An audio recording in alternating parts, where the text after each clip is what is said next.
Jadi Cleopatra itu kulitnya hitam atau putih? Kalau Putri Duyung?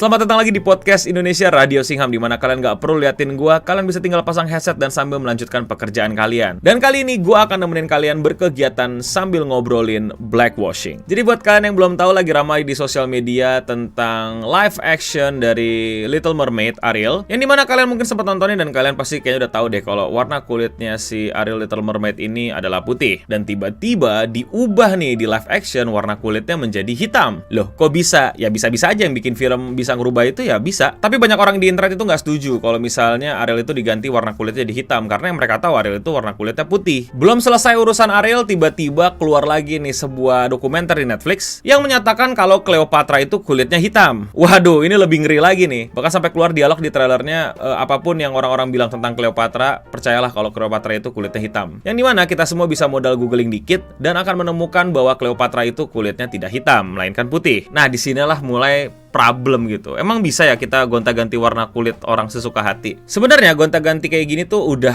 terjadi dari kapan tahu. Contohnya aja di Nick Fury. Nick Fury ini karakter Marvel yang dulunya berwarna kulit putih dari ras Kaukasian. Tapi semenjak karakternya dimainkan sama Samuel L. Jackson di Marvel live action, Avengers, Iron Man, Captain America, dibuatlah karakter Nick Fury yang di komik pun menjadi hitam. Dan dibikinlah lore-nya kalau Nick Fury yang berkulit hitam ini adalah anak dari Nick Fury yang berkulit putih dari universe yang lain. Correct me if I'm wrong, pokoknya kayak gitulah. Iya, ada bisa kayak gitu, yang tadinya warna putih diubah jadi hitam, tapi biar masuk akal ceritanya dibuat seolah-olah jadi berkulit hitam. Ya nggak masalah sih kalau gue ngelihatnya, ya kayak keren-keren aja. Dan jadi ada pembeda gitu ya, ada Nick Fury yang ini, ada Nick Fury yang itu. Contoh lainnya ada The Ancient One di Doctor Strange, yang botak yang jadi gurunya Doctor Strange, yang dimana diperankan oleh orang berkulit putih, yang dimana seharusnya di komik dia adalah seorang Tibetian. Ayo, gue nggak tahu ya ada yang protes apa nggak kemarin-kemarin, tapi ya gitu. Nggak diganti juga sih etnisitinya, tapi orang kulit putih dibuat dan didesain seperti karakter Tibetian. Masuk kategori whitewashing kah? Nah, itulah kenapa ketika Ariel warna kulitnya diganti jadi hitam, gua kayak biasa aja, karena buat gua iya, tapi ya itu fiksi, mau gimana? Tapi bang, itu kan sumber ceritanya nggak gitu. Emang dulu tuh ceritanya Putri Duyung emang dari sumber utamanya juga kulitnya putih. Gua malas track ke belakang ya, Putri Duyung itu asal muasal dari mana. Tapi Disney ini emang udah sering ngerubah cerita folklore gitu, cerita rakyat gitu, cerita legenda gitu menjadi cerita dengan plot yang sesuai dengan Disney gitu. Putri Tidur tuh nggak bangun gara-gara dicium dan merasakan cinta dari pangeran, tahu. Lu kalau baca sumber yang lain gitu ya, dan mungkin lebih lama daripada yang versi Disney gitu ya, lu akan merasa kayak what the gitu kan. Oke, ini salah satu versinya ya kalau lu males googling ya. Jadi tuh sama pangeran tuh bukannya dicium, malah sehingga hamil dan dia melahirkan anak ya. Ditinggal tuh sama pangeran, ya, bunting-bunting. Lahir tuh anak. Suara tangisan anak itulah yang ngebangunin si Putri Tidur. Ayo gimana? Lu mau pakai sumber yang Disney apa sumber yang lebih real lagi nih? Dan banyak lagi lah, kalian bisa Google sendiri, kalian bisa cari tahu sendiri. Tapi poin gue adalah ketika kalian pakai argumen dulu ceritanya nggak kayak gini, buat gue ya kurang valid aja. Kayak ya namanya juga cerita fiksi atau mungkin terinspirasi, ya jadinya terserah pengarang aja. Tapi Pocahontas bukan cerita fiksi ya, dari kisah nyata ya. Beda nih ya. Tapi poin gue balik lagi bahwa kalau kalian bilang dulu di Disney nggak kayak gini ya sekarang suka-suka Disney, mau diapain warna kulitnya? Menurut gue selama itu fiksi nggak masalah. Ya pasti akan bermasalah buat fanbase yang udah mengenal karakter tersebut seperti apa gitu. Kita lihat ya, nggak usah ribut, nggak usah remake. Banyak live action yang nggak disukai sama para pembaca atau penonton dahulu gitu, karena tidak sesuai dengan sumber yang mereka ketahui dulunya gitu. Itu hal yang biasa aja menurut gue. Tapi bukan jadi upaya untuk apa ya, semacam blackwashing yang gimana-gimana gitu. Mungkin blackwashing iya mengganti jelas gitu loh. Kalau misalnya blackwashing hanya didefinisikan sebagai mengganti warna kulit seseorang menjadi warna kulit yang black gitu. Tapi tujuan propaganda agendanya buat gua lebih ke marketing sih. Lebih ke bagaimana mereka bisa nge-reach market baru ini atau market yang belum di-tap in ini untuk bisa nonton atau untuk bisa nyobain ikutan nge-fandom. Ya pakai logika kapitalis aja. Apakah jelek, apakah bagus, ya kalian yang menentukan sebagai penonton mau nonton apa enggak. Gua pribadi gua nggak nonton karena gue juga nggak nonton Little Mermaid sampai sekarang. Gue cuma tahu doang. Jadi mau warna kulitnya ganti apa, ya maaf gue tidak terlalu panik kayak kalian, tidak terlalu khawatir kayak kalian, karena ya juga agak nggak terlalu peduli gitu loh. Tapi gue pernah dengar isu mengenai DC yang akan bikin Clark Kent itu jadi warna kulit hitam. Gue sebenarnya protes karena gue nonton Superman, karena gue ngikutin Clark Kent, karena gue anak DC fanboy banget. Ya nggak banget sih, tapi minimal gue lebih DC daripada Marvel. Gue nggak bilang ini sebagai blackwashing yang kepentingan agenda. Ini adalah blackwashing untuk kepentingan kapitalis, tapi akan gue tekankan ini adalah kegiatan yang gue sebut dengan lazy, pemalas. Kenapa pemalas? Karena sebenarnya ada loh Superman yang memang berwarna kulit hitam yang belum diangkat nih live actionnya, bahkan animated seriesnya belum ada gitu. Kenapa lu nggak memarketkan karakter Superman kulit hitam lu yang emang beneran ada? Calvin Ellis, bukan Clark Kent. Tapi ini baru rumor sih ya, belum fix atau gimana. DC tuh pengen mengkulit hitamkan Clark Kent, nge-blackwashing Clark Kent. Demi apa ya? Demi black community nonton gitu. Orang-orang berkulit hitam bisa jadi market mereka untuk ikutan nonton Superman yang belum nonton Superman atau udah nonton Superman tapi jadi makin loyal, makin setia gitu sama DC. Ya buat gue malas aja, ngerti kan lo? Jadi ini menurut gue adalah sebuah kemalasan storytelling, story writing. Males aja gitu loh. Oh, yang sukses Clark Kent, ya udah Clark Kent-nya kita ubah aja warna kulitnya. That's it. Ini pemikirannya sederhana banget gitu. Kapitalis sederhana aja gitu, nggak usah pusing-pusing gitu. Gimana caranya kita memperkenalkan Superman warna kulit hitam gitu. Daripada kita pakai Superman yang baru, Calvin Ellis, mending kita ubah Clark Kent jadi warna kulitnya hitam gitu. Orang-orang udah tahu Clark Kent, jadi tinggal nonton aja. Nggak perlu marketing lagi, nggak perlu capek-capek kita nebak-nebak apakah berhasil nggak nih film Superman berwarna hitam. Jadi agendanya nih nggak sampai yang kalian berpikir, wah ini blackwashing biar orang-orang kulit hitam belah ini, belah itu, belah ini. Nggak sampai situ. Sesederhana kapitalis, rakus. That's it. Inilah problem sama dunia industri entertainment sekarang. Mau cepet rame, mau cepet laku. Yang udah laku, tinggal dibikin versi lainnya, biar ya lumayan laku aja lah. Nggak bakal jadi banger, nggak bakal jadi film besar, cuman jadi film yang oh ya ada dan udah cukup balik modal. Begitulah perspektif gua terhadap blackwashing di karakter-karakter fiksi seperti Superman dan Ariel. Sengaja gue pindahin contohnya dari Little Mermaid ke Superman biar lebih relate lah sama gue yang emang beneran ngefanboy sama karakter-karakter DC. Jadi jawabannya adalah kemalasan. Lazy story writing aja, udah pengen cepet aja, pengen laku aja dah apapun yang masih tersisa di Superman ini.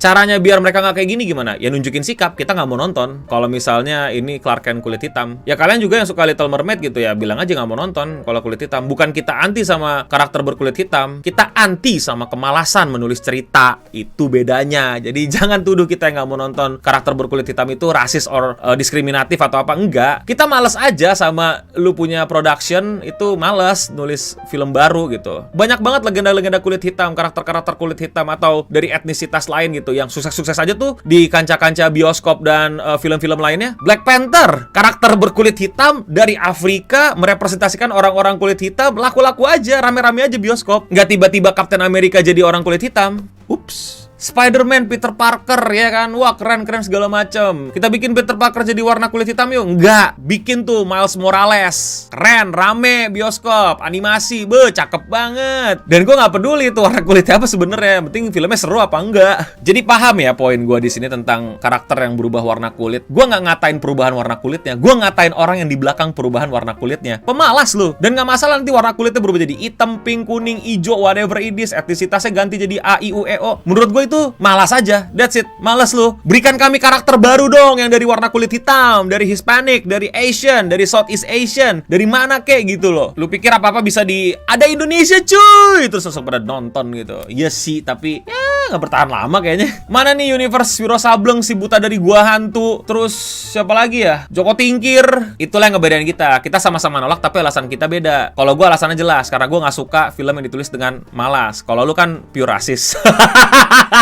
Jangan rasis makanya jadi orang, nyet. Nah, lanjut nih Cleopatra yang kulitnya hitam. Nah, ini gimana ya? Kalau menurut gua, dalam bentuk fiksi, gua akan masih katain itu adalah hal yang malas. Dan gua tinggal memilih untuk gak usah menonton gitu. Tapi kalau dokumenter, film yang bukan fiksi, nah ini masalah besar menurut gua. Menurut gua sangat-sangat tidak masuk akal mengubah warna kulit tokoh sejarah hanya demi kepentingan inclusivity atau keberagaman dan lain-lain lain yang jatuhnya ini adalah dokumenter gitu. Ngerti gak lu? Ini dokumenter, bukan orang main teater gitu untuk kebutuhan entertainment. Ini dokumenter buat orang belajar sejarah. Dan lu bilang Cleopatra hitam, jelas-jelas di trailer gitu, bukan cuma tiba-tiba munculin Cleopatra berwarna kulit hitam, tapi lu kayak ngebold statement itu, nge-highlight statement itu kalau Cleopatra berkulit hitam. Kacau sih. Gini. Kalau gue akan lihat secara detail ya, dalam artian mungkin bisa aja kan, contoh lu bikin film dokumenter tentang Cleopatra, dan yang memerankan itu bukan orang Mesir, tapi orang di Amerika yang memang kebetulan banget mukanya itu mirip sama Cleopatra sesuai dari patung-patungnya, dari catatan sejarah, dari lain-lain. Buat gue itu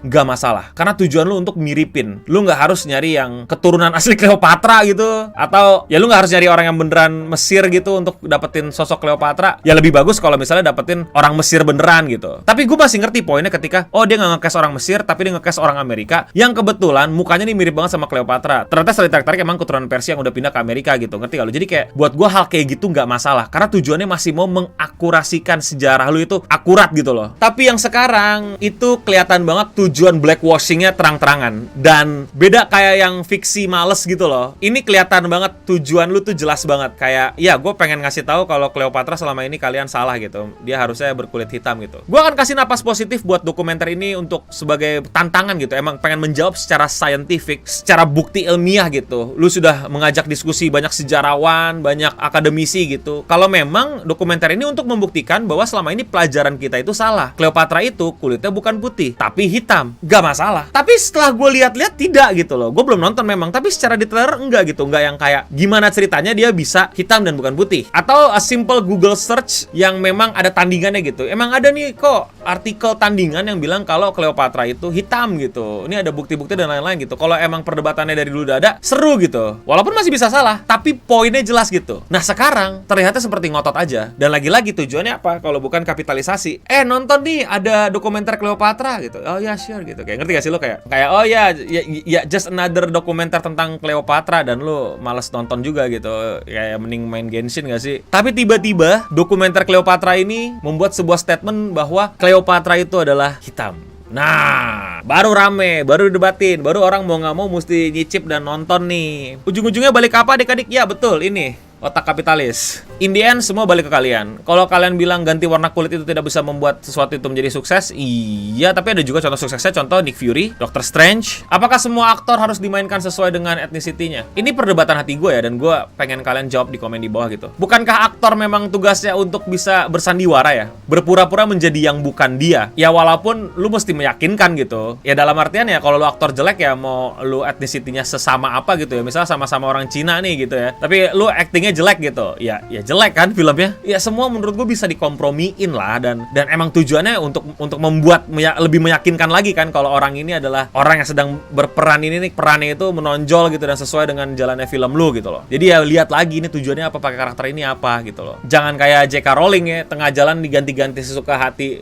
Ya lagi-lagi dia pengarangnya sih, jadi suka-suka dia. Kalau menurut kalian bagaimana? Komen di bawah. Thank you semua yang udah nontonin, thank you semua yang udah dengerin, mengikuti diskusi singkat kita mengenai apakah ini blackwashing dan apakah ini berbahaya. Menurut gue sih ini sesimpel blackwashing yang mungkin dilakuinnya juga sama orang kulit putih di atas sana gitu, yang menguasai industri ini gitu, untuk membuat duit mereka lebih lancar mengalir. Gue rasa ini bukan kegiatan orang kulit hitam untuk menguasai dunia ya, sangat jauh kayaknya. Lagi-lagi kalau fiksi bodo amat, nggak usah ditonton. Kalau dokumenter gue rasa agak nggak fair kalau misalnya kepentingannya untuk hanya memulai perdebatan dan secara isi dan edukasinya ternyata zero gitu, mislead malah jatuhnya, dan itu bahaya menurut gue. Kalau kalian suka pembahasan kayak gini, kalian bisa support langsung gue dengan klik tombol join di bawah. Selain kalian bisa mendukung langsung gue, kalian juga bisa akan mendapatkan banyak perks dengan join. Seperti salah satunya kalian bisa chatting kayak gini pas gue lagi syuting. Dan ya, itu aja dari gue. Untuk kita semua, stay clean and sound. Kalian kok SJW ini nggak ributin ya ketika karakter-karakter anime Jepang yang jelas-jelas namanya Frederick atau namanya James gitu, ngomongnya Jepang gitu, Nihongo gitu. Tapi ketika ngobrol sama yang orang Jepang, karakter asli orang Jepang gitu nggak nyambung gitu. Tiba-tiba mesti diterjemahin gitu. Nggak tahu, lu kan tau kan maksud gue tuh aneh banget. Contoh di Vinland Saga tuh kan kayak, hah gimana? Kenapa nggak dibikin kayak Blue Lock aja gitu, atau kayak My Hero Academia gitu? Jadi kalau dia ngomong Inggris ya ngomong Inggris gitu. Gue lebih kepada bukan masalah Japan washing ya, bukan Japan washing itu juga. Gue tahu itu biar memudah anak-anak kecil yang nonton gitu. Cuman buat kita yang nonton bingung gitu. Ah gimana? Lu nggak ngerti bahasa Jepang tapi lu literally ngomong bahasa Jepang tadi. Terus pas lu ngomong sama orang Jepang nggak nyambung. Hah?